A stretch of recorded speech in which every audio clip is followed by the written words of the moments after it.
Hello everyone, welcome to Tech-Lavya. Please like, share and subscribe. Now in last lecture we saw that what happens when AC is applied across resistor, inductor and capacitor and across various combination, right? So today we are going to see few more combinations, okay? So the first combination is going to be the resistor R and capacitor C in parallel. So this is how the circuit looks like. You have R, you have C, they are connected in parallel. And this combination is connected in parallel with the source voltage, which is the AC voltage. Now I want you to remember one important concept, that now see the circuit is not series circuit, right? So this is a parallel circuit. So please remember that the voltage across parallel circuit is going to remain the same. So if I'm connecting Vs as the supply voltage across this parallel combination, so the same Vs gets applied across R as well as across C. Fine. So in earlier case, the current was same, but not the voltage was same, right? Now here, the circuit current rather, I should say, is Is. And now you can very well see that it gets divided into IR and IC. Earlier that current was same. Okay, I just want you to compare so that you remember these smaller concepts, because these are very important points. Fine. So I know that the voltage across R and C is going to be the same, but the current is going to get divided. Okay, fine. So these are rather the equations which represent the resistor current, or the current which flows through resistor, and the current which flows through capacitor.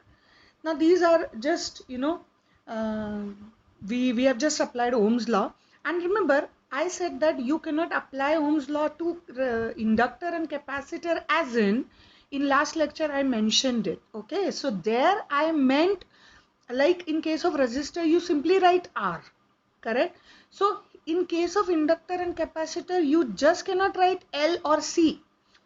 Getting it? So see, if I write that IC is equal to, say, V upon C, like I used to write IR is equal to V upon R, correct? V upon R.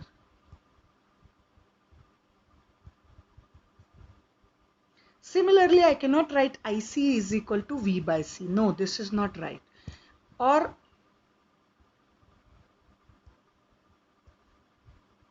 I cannot write IL to be V upon L. No, again this is not right. But of course, Ohm's law can be applied to capacitor and inductor if we take the reactance and not the capacitance and inductance.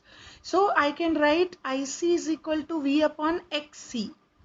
Okay, similarly I can write IL is equal to V upon XL. So please keep these things in your mind. Okay, yes, so we are good to go. So again the total current is given by the square root of the sum of squares of the current. Now why? Because again here since capacitor is there, we know that the current and voltages, these two quantities are not in phase, so these are going to be vector quantities now. So we have to take vector addition. Fine. Similarly, the phase shift between the capacitor current and the resistor current will be given by phi is equal to tan inverse IC by IR. So I've already told you the method, to take the phase angle. It was tan inverse Y by X. So whatever is there on Y axis. So Y axis we will have IC, and on X axis, because current in resistor is same, in phase with voltage. So it is always going to be on X axis. And IL and IC are going to be on Y axis. Okay. So your phase becomes tan inverse IC upon IR. Now here you get a new quantity called Y. See, this Y is actually admittance. Admittance is reciprocal of impedance. Okay, fine. So this admittance is given by 1 by Z. Now don't worry, we are going to have a full lecture on admittance. So you just have to remember, as of now, you just remember that admittance is reciprocal of impedance. Okay, fine. So Y is equal to 1 by Z. And this 1 by Z is given as square root G square plus B of C square. Now what is G? G is called conductance. Okay.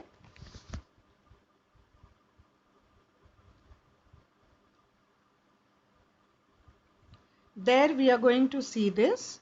So G is called conductance. Okay. And basically conductance represents in phase component of Y, which is in phase with Y. Okay. And what is B? B is called susceptance.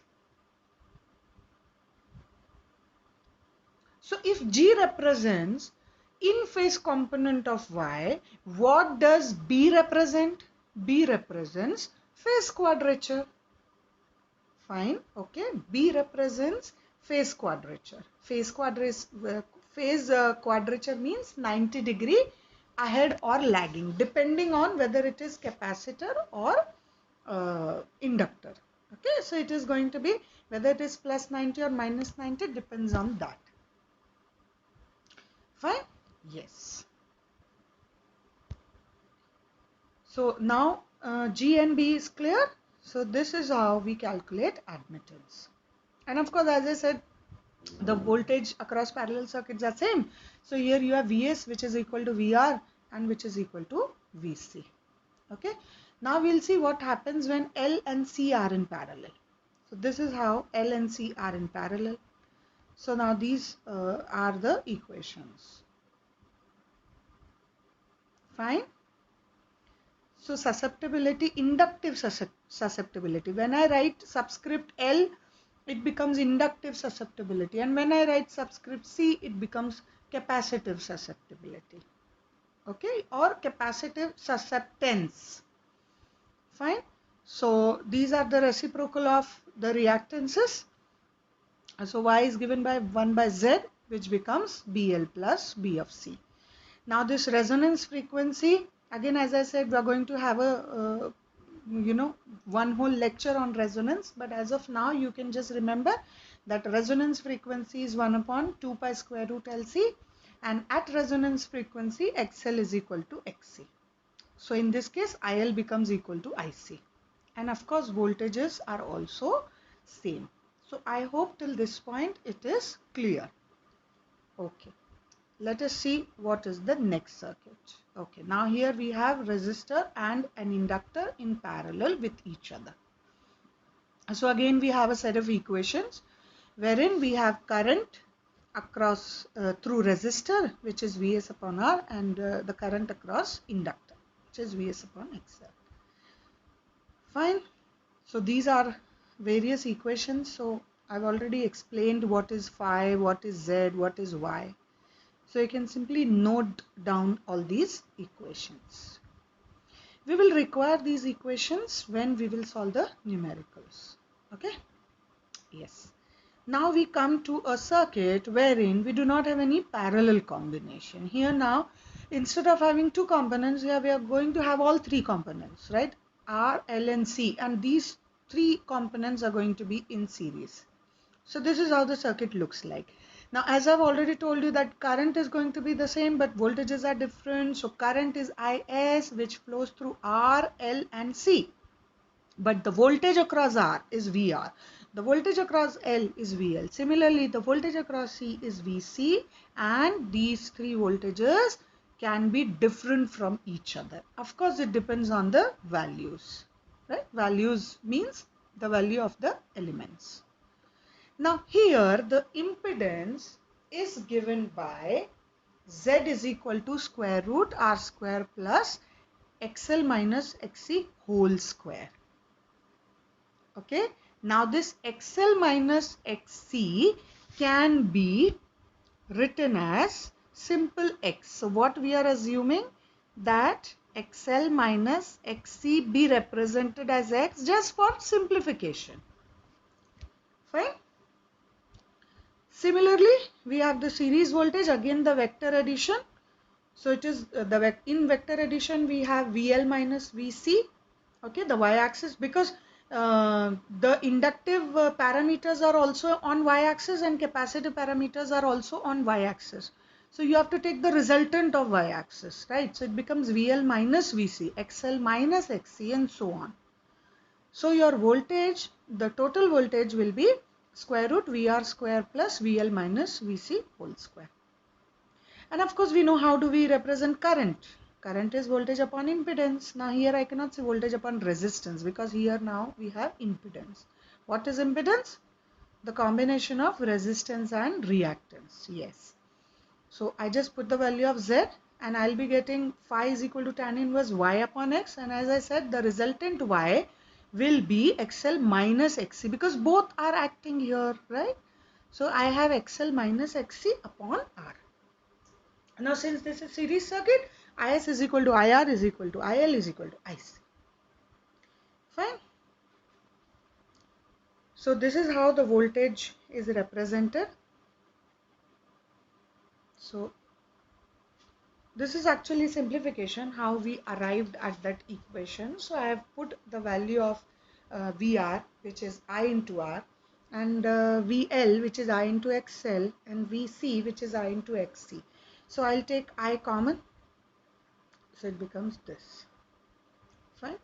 So V upon I will take, which becomes Z, or I can take I is equal to V upon Z, or whatever way, in whatever way I can arrange this equation, I'll get the unknown value.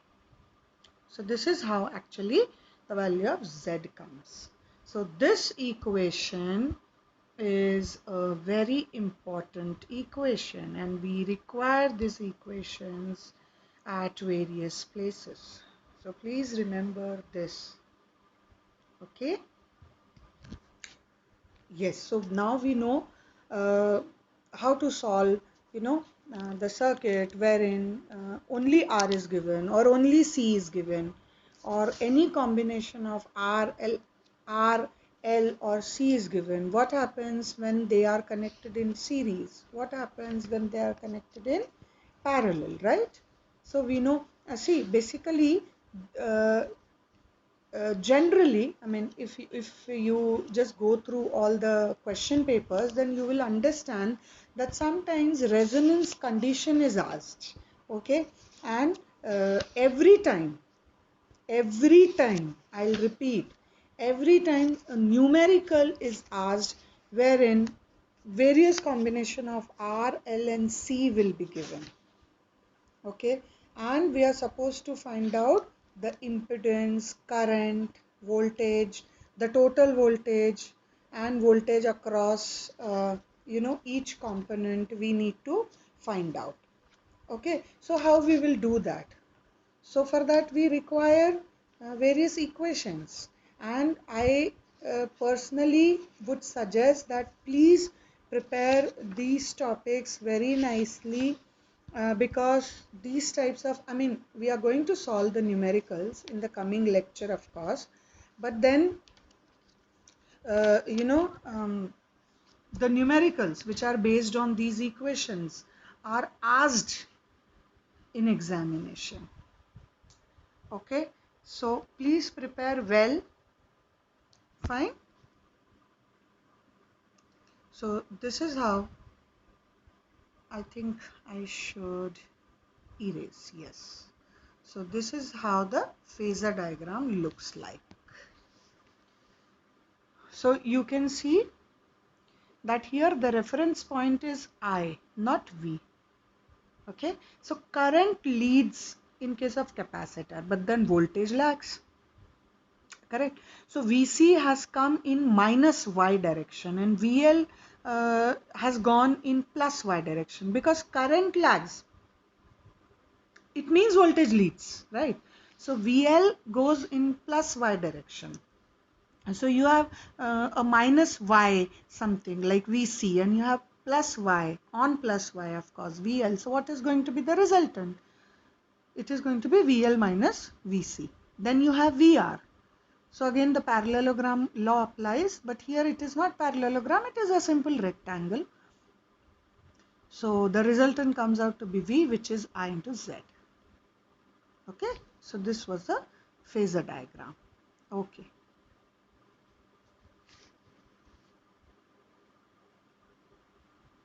So this is suppose we have to find the phi value, then we can use these values. I think I've repeated the equations, but doesn't matter. It is for your um, revision kind of thing. So now here we have power. So power is given by I square R, and it is, but then here we have phase angle also because of the combination of R, L and C, correct? So here you have VI cos phi. So power is given by VI cos phi. So cos phi becomes VR upon V. Okay, so I'll write I into R as VR, and I will write I into Z as V. So cos phi becomes R upon Z. Okay. Yes. So this is how we calculate various things. And let me tell you that cos phi is known as power factor. So sometimes it might be written that calculate power factor. Okay. So there we have to first find out phi, and then we will find out cos phi. Okay. So keep practicing. We will be meeting with numericals based on these concepts. See you.